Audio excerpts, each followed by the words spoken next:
through a ghost town. Y'all ain't playing my sounds. Don't tell me to calm down. Don't tell me to calm down. Only time I go backwards is when I wanna moonwalk. Don't test me, my mood's wrong. Don't test me, my mood's wrong. We are who we say that we are. You were lost in the stars, and it's all from the start. Never running no pace, never on the right page. But we still read that book, and we still run that race. Ay. Mississippi Racer riding out, no shortcuts, no time for that. Mississippi Racer riding out, till the wheels fall off, I'm driving that. Mississippi Racer riding out, we'll stop burning, strike the match. Mississippi Racer riding out, red light, green light, red light, good night. Ay. Red light, green light, red light, good night. Red light, green light, red light, good night. Red light, green light, red light, good night. Red light, green light, red light, good night. No time to chill, don't sweat it. Good morning and welcome. It is Coffee and Sports. It is the morning show powered by Wire to Wire Network. Thank you so much for making us part of your morning routine. I am Chris, and of course, that over there, that is Mo. Mo, happy Wednesday, sir. Happy Wednesday, partner. Happy Wednesday to everybody out there listening. Appreciate you guys. Mo, let's kick off the show with this, shall we? It is the never-ending soap opera that is your football team, the San Francisco 49ers. We thought every time we think we're done, Mo, they pull us right back in, because it never ends with Brandon Ayuk. We thought we were good. We thought we were in a spot. Then he was being weird again. And then he wasn't being weird. And then he requests the formal trade. He no longer wants to be there. Contract negotiations have broken down, Mo. He wants out, to which the San Francisco 49ers almost immediately respond through back channels saying, we have no intentions of trading this dude. Mo, is this not the petulant child just being angry and upset and just acting out? And then finally, after, I guess in parenting world, it's hours of you not knowing what they really want, them finally kind of revealing it, and the parent being like, no, not after all of that nonsense am I going to give in to you. Maybe if you asked me, appropriately an hour or two ago, we could have talked about it. After months and months and months of his nonsense, Mo, he finally demands out. Had he just done this 2 weeks after the Super Bowl, when he realized he probably wasn't going to get a deal, maybe they move him. Maybe they look at it and they're like, if something comes up in the offseason, if something comes up in the draft that we think might work, we'll look into it. But, Mo, if I'm the Niners, I don't care if he plays for us or not at this point. Would I prefer him to play? Yes. Do I think he's going to play? Because it's going to destroy his value going into the offseason if he takes a year off? I think he's going to play. But at this point, if I'm the Niners, who cares? You're not being traded. We'll see what happens when the season starts. And that was never even a thing, right? He's spent, I want to say the offseason, but like you said, he spent, starting from the end of the Super Bowl, going on this social media, I don't want to call it tirade, but it's almost like he kept dropping these obvious hints. I'm unhappy. I want more money. And you knew from the beginning the Niners weren't going to trade him. They didn't make that a secret. He wasn't going to be moved. And they did offer him a contract, and I thought it was a fair contract, but he's looking for the type of money that you would normally get if you were a number one receiver or one of the top receivers, and he's not that. And they're not going to trade him. You and I both know that. I think at some point he will play, Chris. You know this, because like you said, to try to do the thing where you sit out in your lame duck season and devalue yourself, that's not going to help you out. He's going to play. But I think that the Niners brass, the management, they're probably where you're at, where they're saying, like, play, don't play, but you're not playing for somebody else. No, and you're not going to force your way out of here the way you're trying to force your way out of here. So, Mo, What does that look like for the Niners as we're getting ready here to kind of really get the preseason and all those festivities underway, only weeks away from preseason football. You have Ayuk who wants out. The Niners are going to dig in and be like, and they have all the leverage in the world, Mo. They have no reason to trade him. They really don't. He's under contract for this season. They have no need to move him. Let's be honest. What would the market even be for him right now? Because you're looking at a receiver that clearly overvalues himself. So that's the first issue. Now, not only does he overvalue himself as far as where he compares in the rest of the wide receiver market, but he's also a headache. And he has proven that for the past 3, 4, 5 months that he's going to be nothing but a headache if he's unhappy. So you're literally looking at a guy that probably thinks he's worth more money than he is telling you that if I don't get my way, I'm going to be an issue. And now he thinks he's going to have a trade market available. It makes no sense, Mo. And so the next franchise or franchises that may or may not be interested in him, they're going to be like, yeah, we want to sign up for that guy. So whenever he's not happy or he's unhappy with us, he's going to take the social media and start making all these weird demands and weird requests. That's the kind of guy we want in our locker room. I don't see that. I don't even think the team that he keeps trying to hedge towards, at least on social media, the Commanders, wanting to go out of their way to bring him into that locker room with a young quarterback starting out. I don't think he realizes the damage he's actually doing to his own reputation and his own value with how he's behaving. Never mind how he's dealing with the Niners. You don't think the other owners, the other GMs see that? And Mo, let's not forget, there was that rumor, and we know about it because Ayuk told us all about it. There was a rumor that the Niners tried to facilitate a trade with him to the Commanders, and the trade fell through. Now, Mo, if that rumor is to be true, that means that the trade fell through because it didn't work out on the Commander side of things, which means they didn't pull the trigger on bringing Ayuk over to them, which means that they may not want you as bad as you think they want you, my guy. So maybe we just need to kind of take a breath. And who is representing Ayuk? Who are his people? Who are in his ear? Why has maybe there has been, Mo. Maybe there have been people chirping at him in his inner circle, being like, bro, take a breath. And he's like, no, I got this, guys. I got this. Like, this is going to work. And maybe he's overruling the people in his circle. But why isn't his agent getting him sat down and just knock it off? Like, just get him in a room and be like, knock it off. You are making things worse for yourself. Right. Just stop it. Whatever you're doing, it's not working. And stop doing it. And stop doing it and let me do my job. Let me do my job and see if we can come to some kind of conclusion or an agreement. And maybe it won't play out throughout this season. Maybe there's not going to be an agreement reached till the next off season. What you need to do is ball out this season. Actually show your value. You had a big year last year. You need to have a year similar to that or better if possible, and be the best teammate you can be going forward. That's what would make you more attractive to future suitors. But what you're doing right now, I think more than not, most franchises are like, I'm signing up for that. And this guy wants number one receiver money. I don't think so. All right, Mo, we got some NBA stuff to get to, which means we are going to bring Will up here onto the stage right now. Good morning, Will. How are you this morning, sir? How you doing today, fellas? Will, what's going on? How you doing, man? Will, great to have you here. Let's start with this Klay Thompson news coming out of Dallas. Not only is Klay Thompson supposedly going to be a starter in Dallas, he is going to be receiving starter minutes in Dallas. Obviously, if you are a Klay Thompson fan, that is big news. Obviously, if you are Klay Thompson, you probably had an idea of what that was going to look like going into it. So maybe not as big of news for Klay as it might be for other people. Will, looking at this supposed commitment to not only making Klay a legitimate starter in their starting five, but also playing Klay Thompson legitimate starter minutes with how that team is comprised going into next season.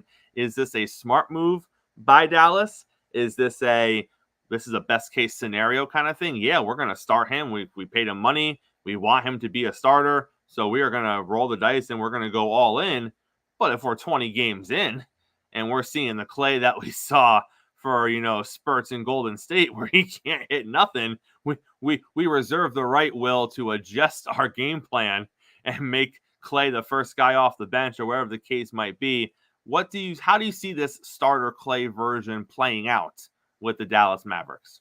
I would still prefer him coming off the bench, but when you look at that roster and you look at the shooting guard spot, he's the best thing that they have. You let Hardaway Jr. go at the draft. So yeah, you did make an investment. You did go ahead and decide to pay him that money. But I wouldn't be surprised if he wouldn't get benched due to performance. But for him to start is not a shock to me. But I think that they will pull him if you get that 20 games in of Klay Thompson that we saw that was just terrible, couldn't hit it in the ocean. Yeah, I think they would bench him if they saw more of that than what we've seen in the past. Again, he's the best two guard on that roster. So of course you would want to start him. And Mo, is that just the situation they're in? Why not? I think that's the situation they're in, but I also think that's the plan, right? You say starter, 32 minutes. I don't think they want Klay playing 35, 38 minutes a night. They're trying to get the best version of him. So I think to maintain him and keep him fresh, he's probably going to play around 30 minutes a game. And look, if he's shooting at a high level, shooting at a high percentage, not just from the field, but from the 3-point line, then it'll work out just fine. But to Will's point, if he's struggling, if he looked like he did because he was up and down last year, they do have the right to turn around and go, Klay, we love you. We still want you to be a big part of what we've done, but maybe you're better off being the first guy off the bench. It could happen, but I'm sure the plan is to make him a starter. Well, we got some more news coming out of Detroit. I love the positive spin that we're putting on everything in the NBA as free agency wraps up and we start looking forward to the next season. Will, the Detroit Pistons have come through their back channels and said that Tobias Harris is a foundational leader amid their rebuild.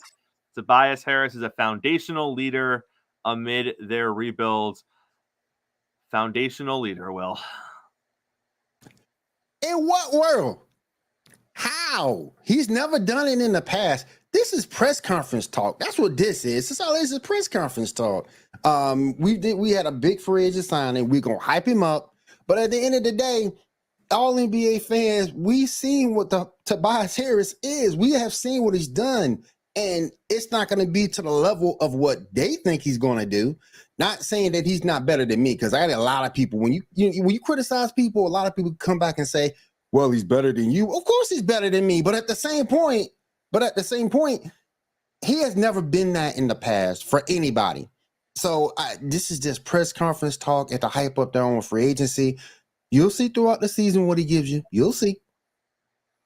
Mo, what value does a Tobias Harris bring to a team like the Detroit Pistons, who had the issues they had last season and are as young as that squad is? So I think the biggest value he has is he's been a professional. He's been a great locker room guy. Everywhere he's been, the community's embraced him. The locker room has embraced him because he's a pro's pro. So maybe on a team with a bunch of guys that are 22 and under, that can rub off how you carry yourself, the work you put in off the court. I think he has value that way. His value on the court, Tobias Harris is probably what I would call Mr. Solid. You can book him for 16 points, 17 rebounds. He's going to shoot a good percentage, around 46% from the field, about 37, 38% from three. All the numbers will look good across the board. Do I think he impacts the Detroit Pistons in a way where their win total is going to go up significantly? I do not. Nope. I think it's a solid signing, at least not on the floor. I just think to me, what you paid him. And this is ridiculous. And I get what the market is bearing. I get it. I understand that point. But for what you're paying him and for what you're gonna get, no. Because Mo is right. He's a 15, 16 game per game scorer. Mo is right about that. But I still think that the amount of money you paying him and the position that you're putting him in to be a leader when he's never had to be that on previous teams before. He's never had to be a leader on the 76ers. He's never had to be a leader anywhere. And to put that on him, that's something new. That's something he's not used to. I don't know how that's going to translate. Right, Well, because the leader of that team is Cade Cunningham. Yep. That's true. That's true. Well, we have a couple of secondary or maybe third level signings, if you want to say that. We got Cam Payne going to the Knicks. What do you make of that move? It's a decent move. Someone that can give you some depth. The one that I was sort of kind of surprised about that you put in there was Pat Bev. That was the one I was sort of kind of surprised about because I didn't think anybody would want to sign Pat Bev, but that was the one that shot me. Seth Curry going, that doesn't shock because he provides shooting. He's a good shooter. He's going to give you good shooting regardless. But Pat Bev is the one that sort of kind of shocked me a little bit because offensively, he's not what he used to be, particularly when he was down in Houston. Y'all remember when he was in Houston? In those Houston Rocket numbers he used to give you? But he's not that Pat Bev. Defensively, he may still be there on occasion, but that's the one that sort of kind of shocked me because they paid him a little bit. I think they overpaid for Pat. Listen, Will, when Europe comes with an offer you can't refuse and you're Pat Bev, what else can you do? I mean, Pat Bev said that, the Europe came with an offer that he couldn't refuse. Couldn't refuse it, huh? So, Mo might have saw that offer. I think the offer they came with was, the NBA don't want you, Pat. Yeah, pretty much. The league don't want you. You better sign with us. So if you want to ball this season. But the other good thing about it is the Bucks was able to replace him with Gary Trent Jr. So I thought that was good. I love that. I love that sign. I love that pickup for Milwaukee. That's actually a great signing for Milwaukee because Trent Jr. fills a void. He's a solid defender, but more importantly, he's an excellent catch and shoot guy. And what Milwaukee needs more than anything is shooting. He's going to provide that. I know that Gary Trent Jr. was another guy that many teams, including my Lakers, coveted. And it looked good for Milwaukee, realizing what they need and being able to go out and get a need position. And Gary Trent Jr. is a young guy still, Will. I think he's like 25, 26 years old. 26. So, this is a big – it's one of those quiet signings that you don't think about, but once the season starts, you're going to see his value. He's going to be somebody who can really help them out in the playoffs if Doc Rivers can ever get it together coaching wise. Well, as we are looking at kind of the wrap up of the NBA offseason, the dust has pretty much settled. Give me one of your biggest winners and one of your biggest losers as we kind of see how things have ended up. Biggest winner to me would have to, in my opinion, would have to be Klay going to the Mavericks. If you can get championship Klay back, I think he helps them immensely on the offensive end. He may struggle a little on the defense, but I think Klay would be the winner because if you can get that, his offensive output, even if we got the offensive output from last year, Dallas still makes out on top. The low point to me of the year, and if we're just talking about overall moves, not just free agency, is Bronny James. And we tried to tell everybody on this show what Bronny James was. We tried to tell people, and nobody wanted to listen. And he's shown it. Now, maybe he can get it together in the G League and get that basketball IQ down that we thought that he would at least bring that to the table. He's not even doing that. You look at him on the defensive end, he's going for steals at the wrong time. He's trying to get his hand in there and swipe stuff away when he shouldn't be. Not showing that basketball IQ was there. So maybe he can get that. But to me, that's the low end because you paid him more than any other 55th second round at the 55th pick. You paid him more than anybody else. you got to get something out of him at some point. Maybe not this year, but you got to get something out of him at some point. Well, we appreciate you coming on here. Where else can we see you this week? You can catch me over from the Sidelines podcast. I'll be doing Player versus Team over there this week, this Thursday, at 10:30 p.m. Eastern time. And then, of course, my show, the Geek Gauntlet podcast, every Saturday night on Twitch and on YouTube. All right. Well, as always, we appreciate having you here, sir. Have a good day. All right. Thank you, guys. I appreciate y'all. Y'all have a good one. And we are going to transition right into the NFL genius himself. We have Gene from Wire to Wire coming up on the screen. Gene, how are you this morning, sir? I'm phenomenal. I have a day off. It's one of those things where I have nothing to do after this, which is great. I get to prep for my podcast tonight. I don't know what that looks like or feels like. Gene, let's start with a little NBA stuff. Obviously, you are a 76ers fan, so you were on the opposite coast of the Los Angeles Lakers. Looking at Bronny James and everything that has come to be, it was kind of the worst kept secret in the league that the Lakers were going to take him at 55. They do take him. We see what he is so far in the G League, which if you watch any college sports, you understand the progression of college basketball players. You're probably not surprised with what you see from him so far in the G League. What do you make of his progression so far? What do you make of what he's actually going to be on the Lakers this season? Obviously, with him being who he is, there's always going to be more eyeballs on him. Obviously, with him being on the team with his dad, there's going to be more eyeballs on him than there probably should be. What are the Lakers, in your opinion, actually going to do with Bronny James this season? Because if he's just riding the bench and he's just getting minutes here and there and sparingly, this could be a non-story going through the season if they're just not really going to use him. But then you have to take the LeBron thing into effect, and what is that going to look like? So how do you see this all playing out year one, Bronny and LeBron and the Lakers? He'll be in the G League. They'll allow him the development. I want to touch on your first thing you said.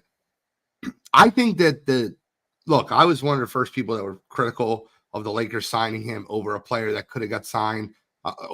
They drafted him over a player that should have been drafted. I don't think he really earned his draft spot. I think at this point, we're doing way too much coverage on the 55th pick in the NBA draft. If they gave the 55th pick away for a bag of McDonald's, no one would be talking about that and care. Hey, listen, we're going to give our 55th pick away for cash considerations. No one would have said a word for it. What they did was they appeased their biggest star and drafted his son. Was there a bit of nepotism there? Sure. But we're making way too big of a deal about what he's doing in the summer league. He goes 1 for 5. We're trashing him. Alex Sarr, who's the second pick in the draft, goes 0 for 15. The 55th pick, the second pick. Let's talk about Alex Sarr going 0 for 15. And at the end of the day, I think he'll go to the developmental league. He'll do he'll develop. And I think down the stretch run, they'll have him with the Lakers as a two-way player. He might be a defensive. By the end of the year, you can kind of count on him to be like a defensive replacement, to be able to go in there and hopefully shut down a smaller guard. That's what he's touted for. The guy can be an elite defender. He could be Davion Mitchell. That's exactly what he could be. He could be off night. And I think that if you need a defensive stop, you're up 7 or 8 points in the game, you have a guard that's cooking you, a smaller guard, you could put Bronny James on there and give you 7 to 12 minutes in a night. I think he'll be with the team down the stretch, but I think that he'll start the season with the G League and they'll help him develop a little bit more. I don't think Bronny James is not talented enough to be an NBA player. I think the only issue that people have with Bronny is that they look at the fact that the only reason he was drafted was because of his dad. And that but that happens in all sports. Thanasis Antetokounmpo is on an NBA roster. Yeah. We keep forgetting this. Let's talk a little NBA, Gene. Bill Belichick said some things that weren't very surprising in my opinion, but he wants to coach next season. He is fully invested in coaching next season. He's got some different things going on this season inside the NFL. He's doing the Manning cast. He's going to be all over NFL media this season, keeping him front and center, keeping him relevant. We're going to see how sharp his takes are, how great his coaching mind is. Hopefully he's kind of funny and entertaining along the way. And then Genie said, I want to coach next season. I plan on coaching next season. I want to be the all-time winningest coach in NFL history. So, Gene, we have to kind of start looking at the NFL landscape, and we're going to do that all throughout this upcoming season as teams either are successful or are not successful. Where is Bill Belichick going to not only coach next season, but want to coach next season? Because those might be two different things. Well, let me ask you a question. Do you remember, I know you're a big football fan, but do you remember Bill Parcells coaching the New York Giants and being a guy that helped them win a Super Bowl with Bill Belichick? And near the end of the career, Jerry Jones reached out to Bill Parcells, and Bill coached a few years for Dallas, and it didn't really end well for either one of them. Stubborn personalities are stubborn personalities. I could see an absolute repeat of history. I think the Dallas Cowboys take a step back this year. I think Bill Belichick is the next coach of the Dallas Cowboys. Mike McCarthy's not been extended. He's on a lame duck contract as it is. The Dallas Cowboys do not win multiple playoff games this year. Mike McCarthy will not be extended. And Jerry Jones is going to go out there and try to make that splash hit. I could see Bill Belichick. And listen, you give Bill Belichick all those pieces, those chess pieces on the defensive side of the football, that defense will be very scary. I don't want it to happen because I know Bill Belichick's a great coach, but the Dallas Cowboys seem to be the place where I think he fits best. Mo, if it's not the Dallas Cowboys, do you see any other team out there where you could be like, if Bill Belichick went there, you wouldn't be totally surprised?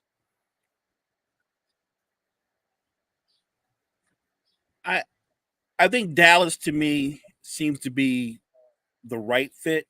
But if I was going to throw a wild card out there, I could see him either with the Buccaneers or the Saints. All right. Buccaneers or the Saints. I see that. Gene, this happens all the time. Everyone's ranking everybody. Coaches and execs are ranking people. Players are ranking people. Everyone is ranking people. And every time someone ranks somebody, we talk about it because that's what we like to do in sports. Someone ranks something, we got opinions about how they were ranked. So the coaches and the execs, they've been ranking everybody, but they finally got to the quarterback list. And I'm going to go through it right here. I'm sure you've seen it, Gene. Top 10 NFL quarterbacks according to coaches and execs. Number 10 is Dak Prescott. Number 9 is Goff. Number 8 is Aaron Rodgers. CJ Stroud is 7. Herbert is 6. Stafford is 5.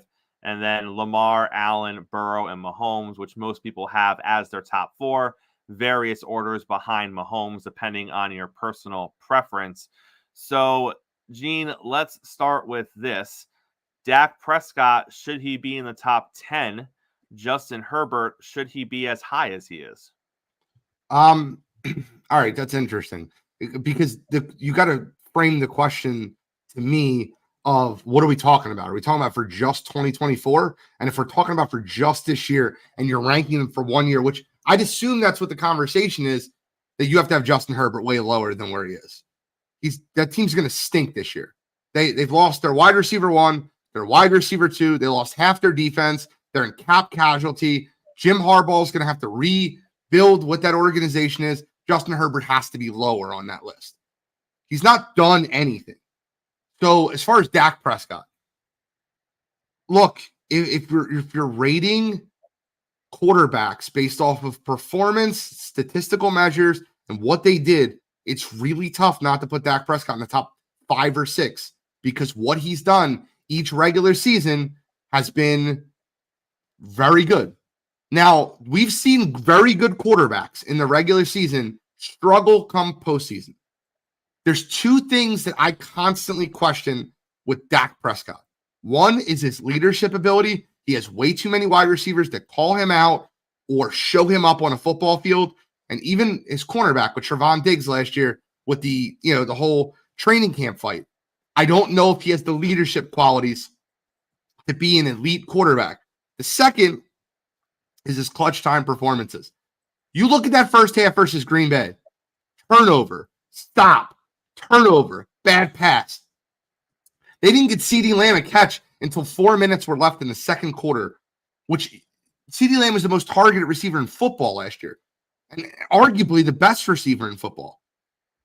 If you're ranking based off what they're going to do in the regular season, And what fans are going to look at come week 8 and look at Dakota Rain Prescott. He's killing it again.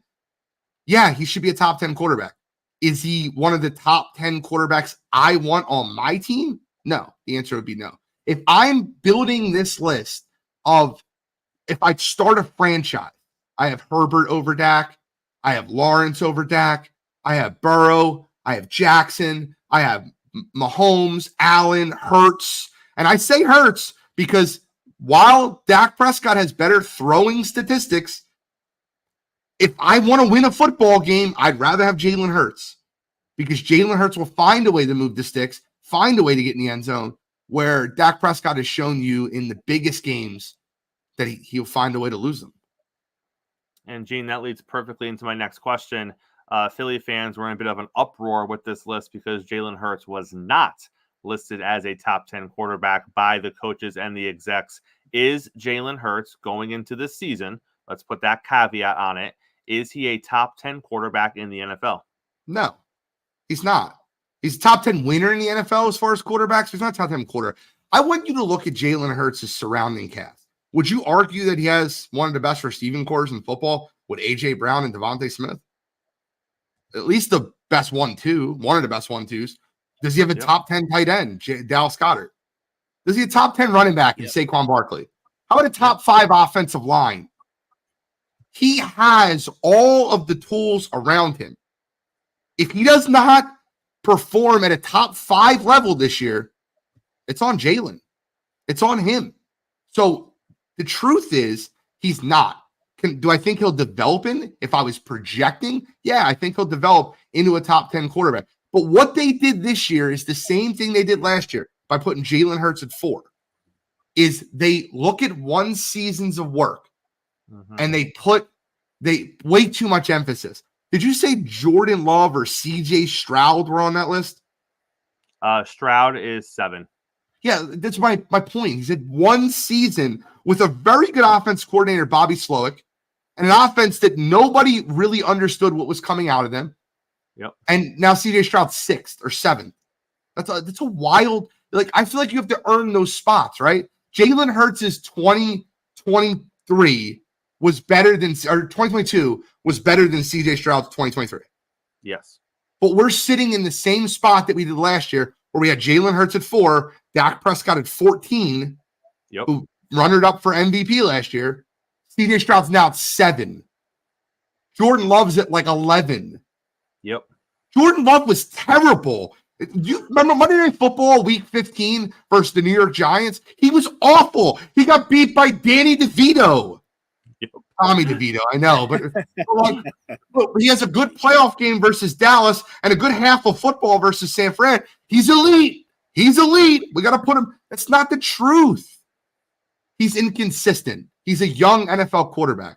He's just as inconsistent as Jalen Hurts, as Trevor Lawrence, as a lot of these guys that have been inconsistent. Give me the people I know what they're getting. Speaking of, well, not really inconsistent, but it's a talking point for sure. Let's talk about the little kids table, shall we, gentlemen?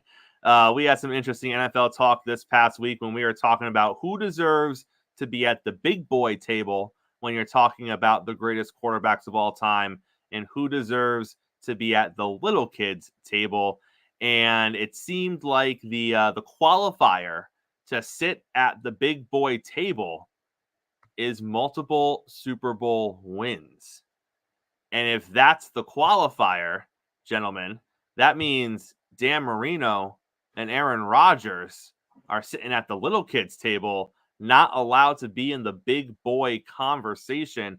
And Gene, I'll start with you. It's not a terrible premise in the sense that we do look at sports, all sports, and we say championships measure success. And it's interesting because I think we look at Marino and Rodgers differently. We look at Marino and we say, you know, if he ever just had a running back, yeah, he had some receivers there. Yes, he had good coaching. He had decent lines. But if he ever just had a little more, you know, who knows what he could have done. And then we look at Aaron Rodgers and we kind of go, he had all this. He had all this. He had consistency. He always had a top 10 or top 15 offensive line. He had good receivers. He had home playoff games a lot of the time. And look at what he didn't do. And at the end of the day, Rodgers has a ring. Marino got to one, but didn't get a ring. And then you look at guys that have multiple rings. So let's start with this. Gene, do Marino and Rodgers belong at the little kids table? Absolutely not. I think we have to decide how deep we're going to look at winning. So if you're going to tell me that Dan Marino is not a better quarterback than Ben Roethlisberger, I got some oceanfront property in Idaho to sell you, because that's not a real thing, right? Like, if you're going to tell me that Aaron Rodgers isn't a better quarterback than Eli Manning, I don't know what you're watching. Football is won by 52 men.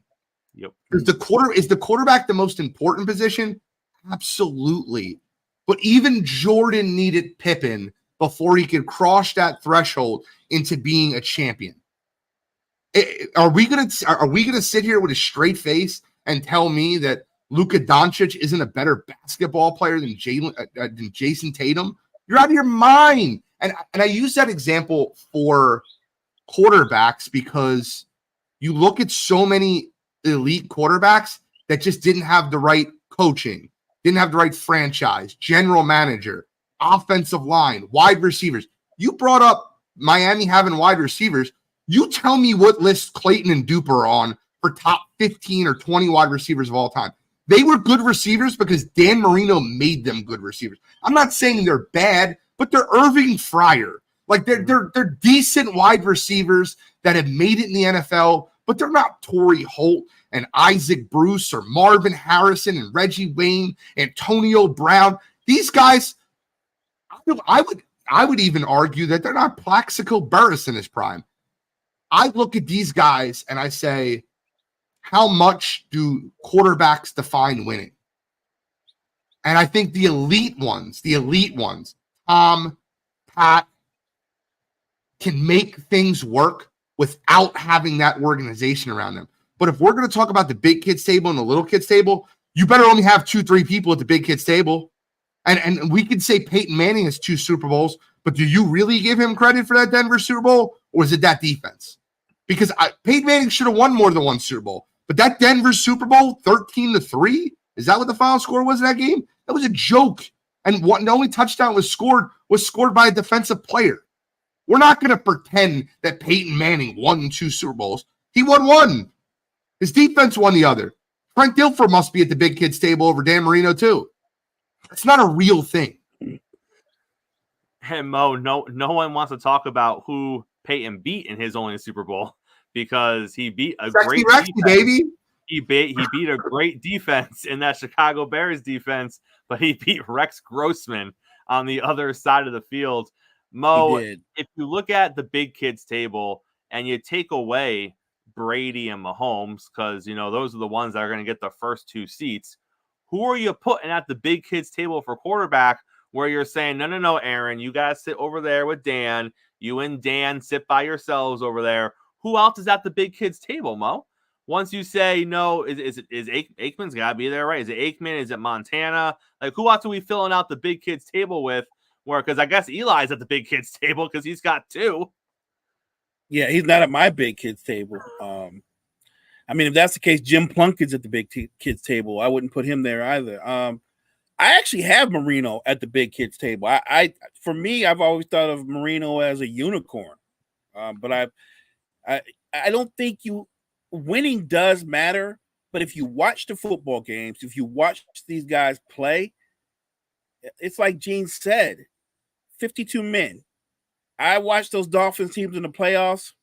No run game, not a good defense, maybe a middle of the road defense at best. I mean, all those shootouts, he carried them on that arm. And like he said about those receivers, I'm not banging on them. They were good players, but they were smallish receivers who when they played against the better teams could not beat bump and run coverage. I mean, obviously back then they allowed more physicality, but Marino threw them open. He threw them open. He put windows where there weren't windows.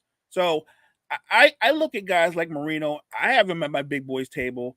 I have Rodgers there. I've got Elway at my big boys table.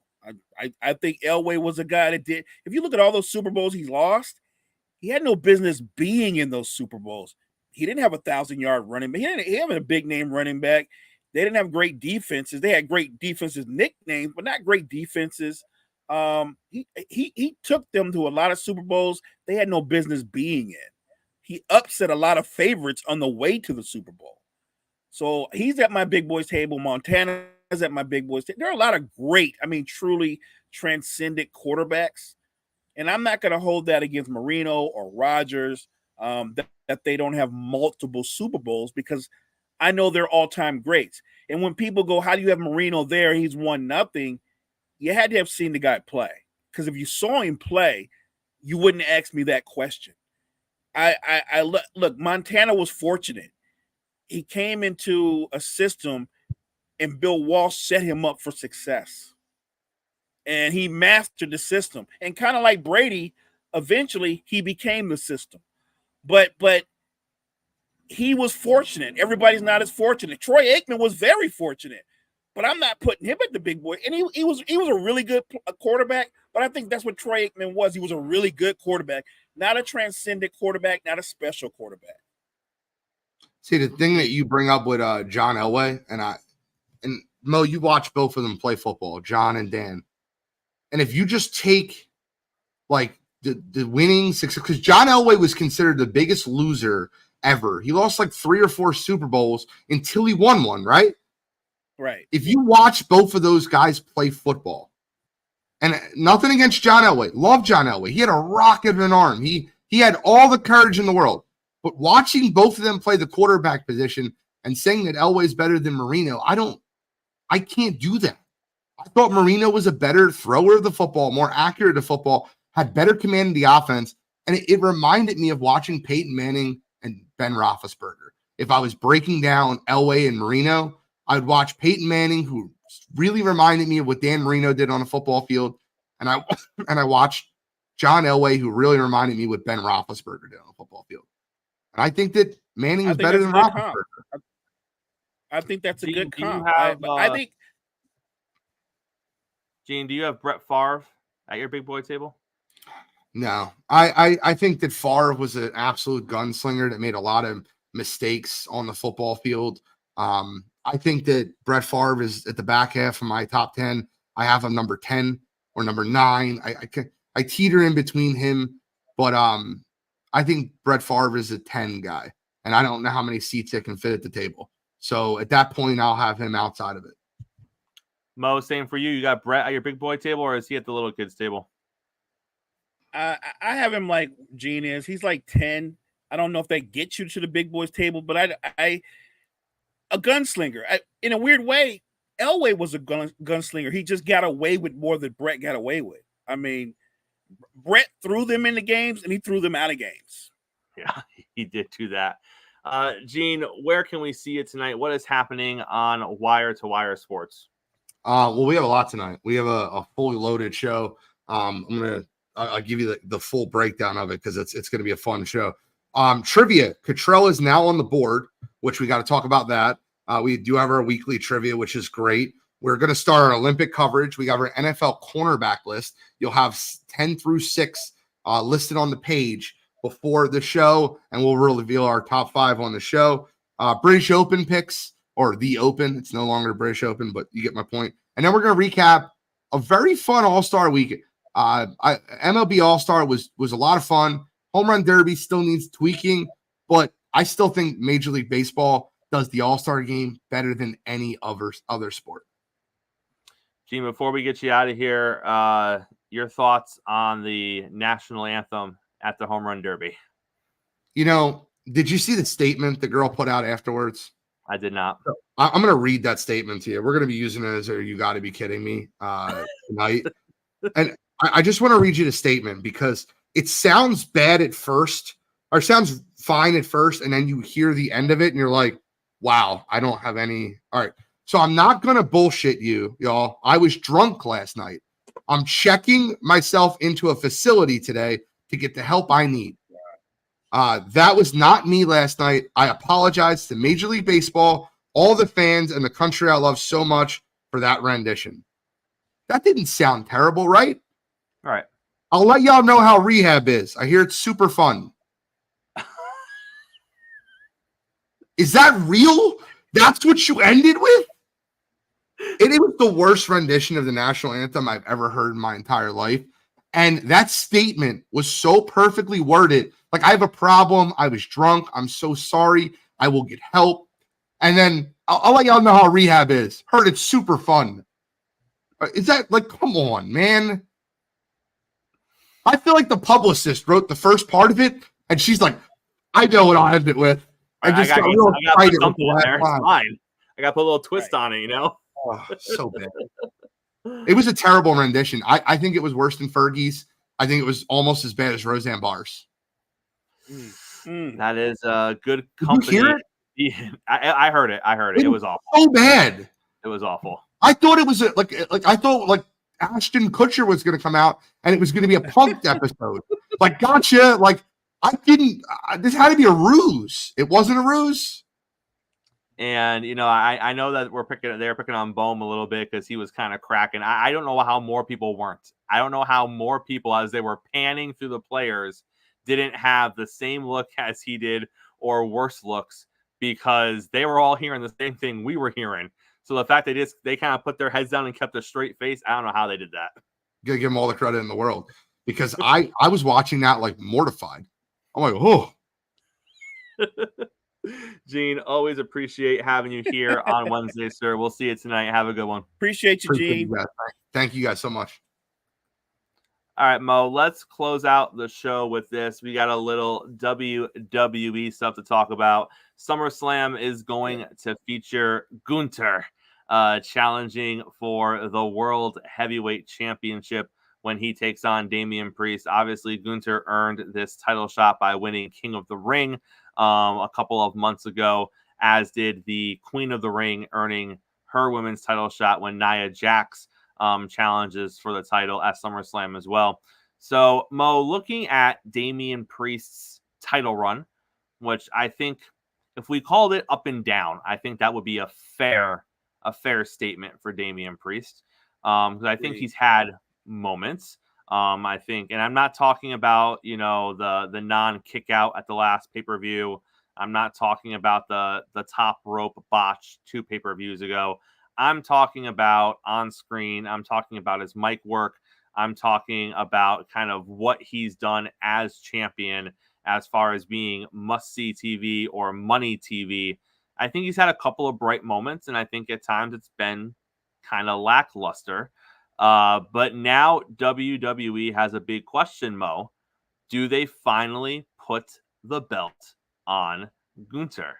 Because if they choose to do that, you are opening yourself up to what could be one of the most dominant reigns physically and statistically outside of Roman Reigns that we've seen in a long time. Because you saw what he did with the IC title. He was unstoppable. When they finally do put the big belt on him, he's not going to lose it in 2 months. But also, Mo, you have to ask yourself, does that work with that title after what we've seen with Roman? Can you give it to somebody like Gunther and have him be a dominant champion and have him be a physical champion and have him kind of be Goldberg-esque in the sense that impossible to take down, but at the same time, you look at what Roman did for as long as he did it. Can they do that with the world's title? And will people buy into it? Because, Mo, if they give it to him, I don't see him losing it. But at the same time, can he lose to Damian Priest? I just don't like the position WWE's put themselves in. Like, I don't think it's an awkward position. Priest. I think that hurts him more. Yeah, that's a great question you pose. And I think they put themselves in a weird spot because, and I'm not predicting how the match will go, but I don't think Priest pins Gunther. Okay, Gunther's not getting, you know what I mean? Like, maybe somebody interferes in the match or something like that, but Gunther's not getting pinned by Damian Priest. And to your point, we know he's talented enough a ring performer for them to give him the belt. But once he gets it on, Chris, he's going to go on a run as long as I don't know if as long as Reigns, but it might be. And I'm thinking because if you look around in the WWE universe, who's going to take it off of him? It would actually have to be somebody like Reigns. Right. It would have to be somebody like Reigns, and obviously no. I don't think that's happening. I mean, I know, and somebody will go, well, Sammy. I was like, right, but that is what we call in the business a one-off. That's a one-off. And to Sammy's credit, I love that Sammy's been a really good fighting champion. He has been, but that's who Sammy is. And I don't know if and when Sammy's going to lose the belt, but I don't think Sammy's going to have a 2 or 3 year reign. I'm not against Sammy, but I don't see it going down like that. I'm looking at Gunther, and if and when he gets that belt on, it's going to be a minute, people. It's going to be a minute before he loses. And I mentioned Reigns, but at the same time, you and I both know the way the storyline's going, Reigns is going to be preoccupied with family business. So if he's preoccupied with family business and Gunther gets a belt on, because I think the family business might go on for a minute, Gunther's going to go on a long run. And I think you put out a good question when you said we know as an in-ring talent and the physicality that he brings, but would people buy into it if he had a run that's as long or longer than Reigns? Because that's very possible. I don't know. But like you said, are they going to let him get beat by Priest? Who I would say that Priest is a champion. He's had an uneven run. But I think that Priest is one of those kind of guys that wasn't meant to be a dominant champion. He's going to stay in the picture. My guess at some point Priest will be a tag team champion again down the road, but I don't see him as a dominant champion. Mo, the one name that comes to mind where I'm like, when it comes to it, when Gunther gets the belt and who can take it off of him, maybe at WrestleMania, it's Braun Breaker. That's actually a good one. If you think about the physicality that Gunther wrestles with and how he can punish you, well, the one guy that comes in there with intensity that's very Goldberg-like is Breaker. And I think that would be an amazing match. And I could see that going either way, and I'd be good with it. You know, and again, I take nothing again. I've never been a Damian Priest guy. I thought the Archer storyline a few years ago, I kind of liked it when he came up, but it got stale real quick, in my opinion. I don't have an issue with him having the belt. I think he's deserved it. I think he's put the work in. I think he has a unique skill set inside of the ring. Like, I'm not anti-Damian Priest, but it doesn't take away from what I'm about to say, Mo, is when the needle mover in your stable isn't you, and it's Rhea Ripley, and she's the needle mover, and she's the money draw, and she's the one that's now in all the store. Like, you know what I mean? Like, when that's nothing against Damian, and it's more credit to Rhea than it is anyone else, but she's the money. Like, and it's unfortunate they're in the same group, because you're going to always kind of juxtapose them next to each other. She is the money, and he's not the money. And you see it so much more clearly because they're always on screen together because they're in the same group. And you're just like, damn, when you put Damian next to Rhea, you can see how much he's not the money and she is the money. But I mean, she brings all that heat right now. My God, she is. She brings that heat. And it's interesting, the dynamics in that group, because we almost forget Finn Balor has to take a step back to let He's Priest the best shine. wrestler in the group. Right. You forget how great, you forget about how great an in-ring talent Finn Balor is. He's got to take a step back to let Priest shine, and he still can't outshine Rhea. No. That's crazy. Rhea Ripley is the greatest thing to ever happen to Dominic Mysterio. He will build a WWE career indefinitely moving forward based on this run with her and Judgment Day. And That's good for him, 100%. right, Mo? Good for him. 100%. Good for him. You know, a lot of wrestlers struggle to find their niche. Dom didn't have to struggle. He's got a niche. The universe, they generally hate him. But they hate him in the best way you want to be hated. He's got heat coming off him all the time. Like, he's one of the few guys that every time he tries to do a promo, they won't let him talk. And that, to me, that's respect. That is, I agree. Mo, good show on a Wednesday. Take us to the end, sir.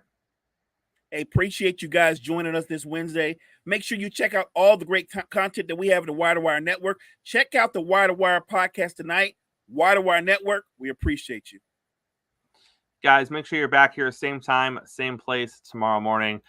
We got JG on the show. We're going to break down all of the stuff from All-Star Weekend, the Home Run Derby, the All-Star Game, what the second half of the season is going to look like, the trade deadline. We got a lot. Major League Baseball, the next couple of weeks are really going to heat up because we're going to figure out who's buying, who's selling, and who is going to get ready for a run in the second half of the season. And JG is going to be here to break down all of that with us. So make sure you're here, same time, same place, Coffee and Sports.